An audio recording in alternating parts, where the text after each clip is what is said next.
Hello' এয়া আজি first time লাইফত মাছৰুম বনাব ওলাইছোঁ। মায়ে দি পঠাইছিলে অকণমান।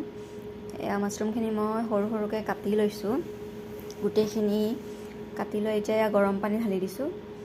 গৰম পানীত অকণমান সময় ৰাখিছোঁ আৰু এয়া দেখিছেনে বাপেক জীয়েকে চব্জি কটাত লাগি গৈছে, লেচেৰা আলু। তাইৰ মাতটো শুনিবৰ কাৰণে মই মিউট কৰি দিয়া নাই।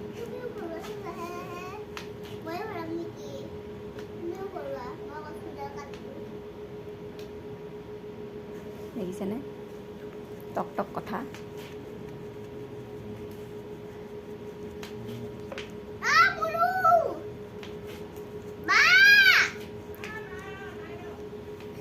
পূৰা লেচেৰা কাটি আছে একদম তাইও।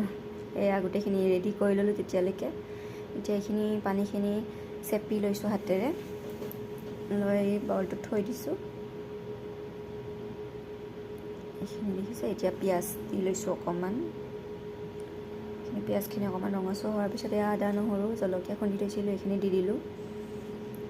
দি আৰু ছেম প্ৰচেছ মাংস বনোৱাৰ নিচিনাকৈ বনাই গৈছোঁ আৰু। নাজানো যিহেতু এনেকৈ বনাওঁ বোলো আজি মাংসৰ নিচিনাকৈ। আপোনালোকে কেনেকৈ বনায় মাছৰুম ক'বচোন বাৰু। মই আজি ফাৰ্ষ্ট টাইম এনেকৈ বনাইছোঁ আৰু। এয়া বিলাহীখিনি ভালকৈ মজি গ'ল। তাৰপিছত ইয়াতে মাছৰুমখিনি দি দিছোঁ, আলুখিনিও দি দিম এতিয়া, কাটি থোৱা আলুখিনি। এইখিনি ভালদৰে লৰাই লৈছোঁ। এতিয়া অকণমান ঢাকনি মাৰি দিছোঁ। ঢাকনিৰ পৰা ওলাওঁতে অকণ সিজাৰ নিচিনা হৈছে, তো পানী অকণমান দি লৈছোঁ। আৰু ইফালে লেচেৰা আলুখিনি হৈ গ'ল, ভাজি ল'লোঁ। এয়া মাছৰুমৰ তৰকাৰী।